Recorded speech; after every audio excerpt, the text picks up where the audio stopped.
Hey guys, what's up? It's CS back here with another installment, and here are my picks for UFC Fight Night, Shogun vs. Sonnen. Alright guys, now this looks like a pretty stacked card. Of course it is free, so go check this one out.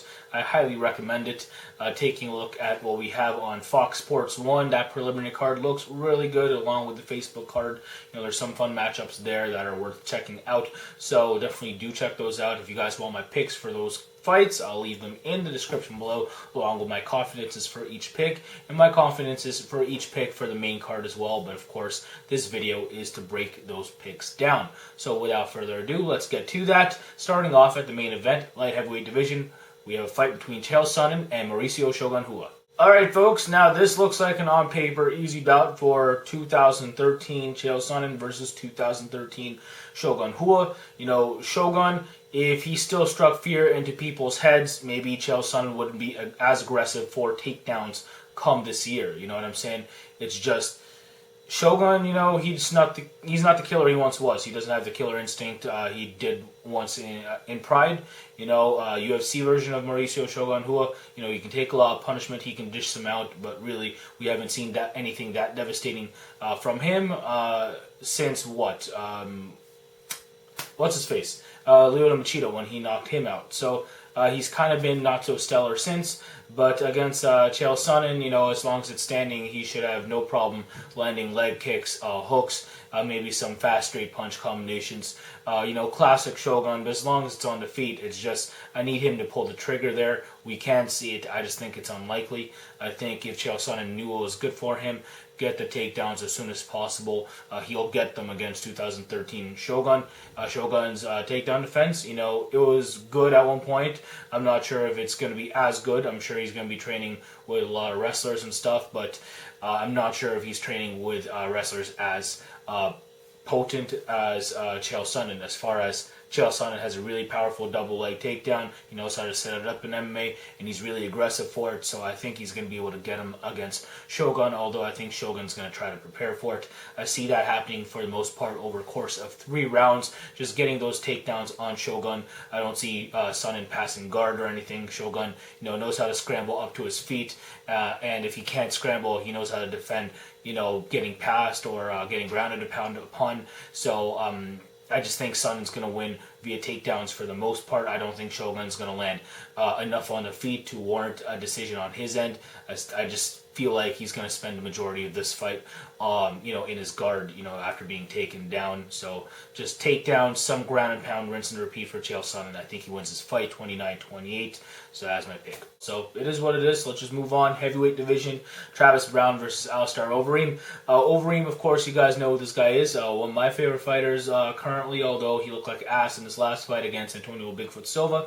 Of course, he was pretty much sparring with that guy and outstriking him, you know, just lightly. You know, Alistair wasn't exactly in his best shape. He didn't exactly have a killer instinct as far as trying to land something in the plum or trying to land some nasty hooks or anything like that, or some nice roundhouse kicks.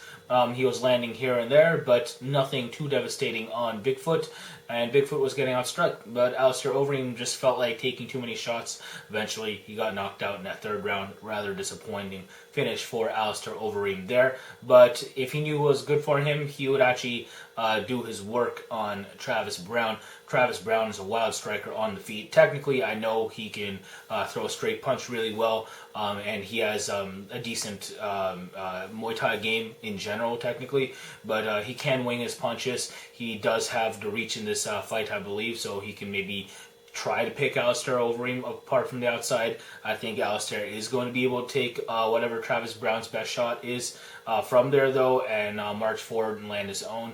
I think eventually Alistair is going to, you know, land some hooks, maybe an uber knee or something like that, and eventually knock out Travis Browne. I say it happens in the 2nd round. You know, I just think if Travis Browne feels like winning this fight, you know, maybe he should take Alistair to the ground. Alistair Overeem, a very good, accomplished grappler as well. It's just off his back, he's not the greatest. Maybe Travis Browne can find some success there. If I'm Travis Browne, again, I would do that. It's just, I think this is going to be primarily fought on the feet, and if Alistair Overeem feels like fighting, I would assume he feels like it after what happened in his last fight. You know, I think he's going to do what he has to do technically to win this. So again, Alistair Overeem via strikes in the 2nd round. Let's just hope the man is in shape and passes his drug test later. Now moving on, Yuri Alcantara and Uriah Faber in the bantamweight division.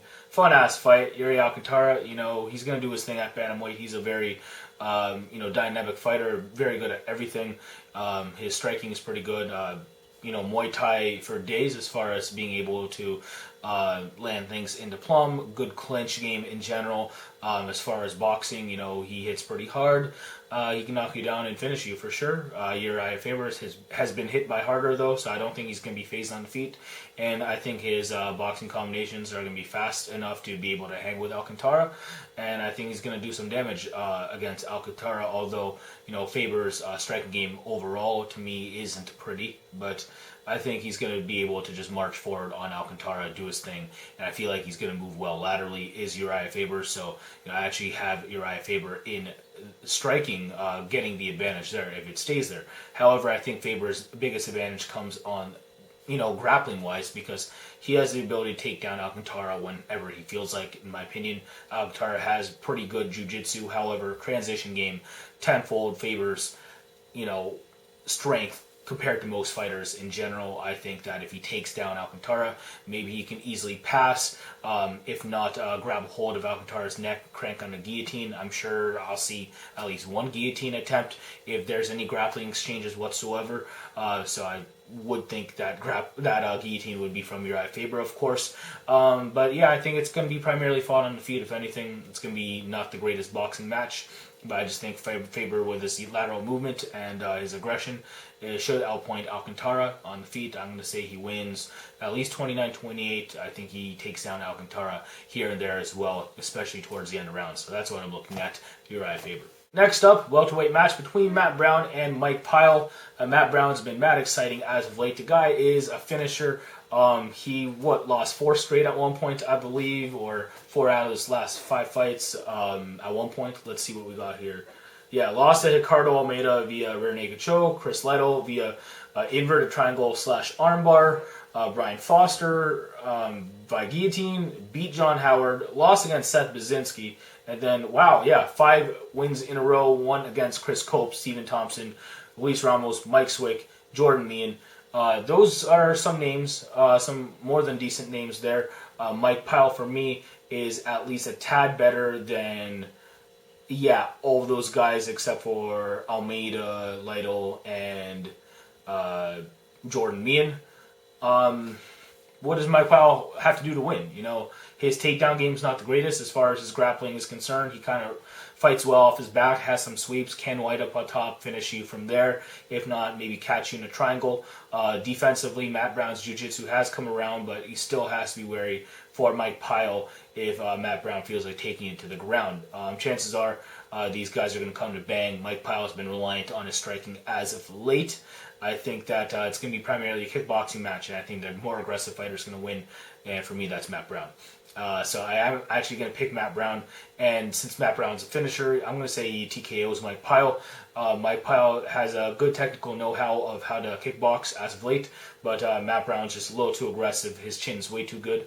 I think he's going to be able to march forward, take Mike Pyle's best shot, eventually rock him with a counter or some sort of straight punch, and then finish Mike Pyle from there. So that's my pick, Matt Browne via TKO. I'm going to say it happens also in the second round. Alrighty, folks, now let's move on to that middleweight division. Here's a fight between John Howard and Uriah Hall. Holy crap, John Howard in the middleweight division. I didn't think he was that big for welterweight, so for him to look kind of plump against a physical monster in Uriah Hall, it's definitely going to be a sight, because I think that's what we're going to see. Maybe John Howard's going to be ripped for this one, but who knows? I know he didn't exactly have the best cardio or physique, so I don't expect him to look physically imposing against someone who is in Uriah Hall.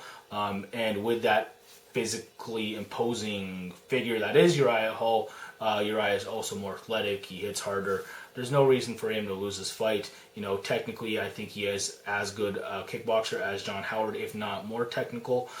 He's going to be able to execute leg kicks and combinations with his punches rather easily against Howard, who just doesn't have that much striking defense, in my opinion. If John Howard knew what was good for him, maybe he tries to mix it up like Kelvin Gastelum. Maybe John Howard can surprise Hall, but I'm just picking Uriah Hall to face someone in John Howard who will most likely just want to strike with him.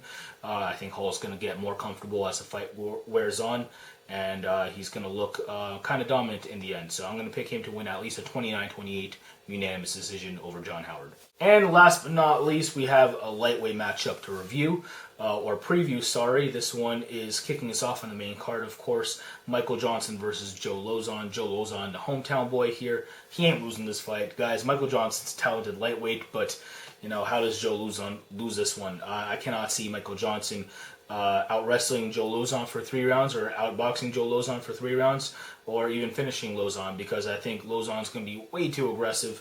I think Michael Johnson's going to train for it, but you know, I just don't see how he has the skills defensively to fend off Joe Lauzon.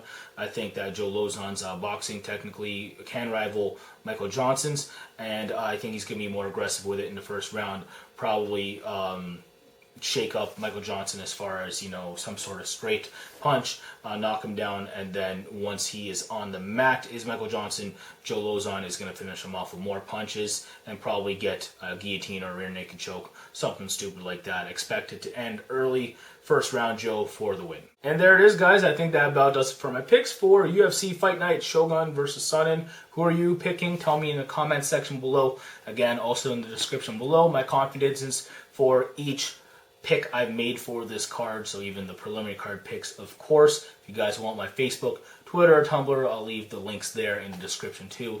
So I hope I hear from you soon. Thank you for all the support once again. Subscribe if you haven't yet, and I'll see you soon. So deuces for all my supporters, Bruce for all my haters, and take care.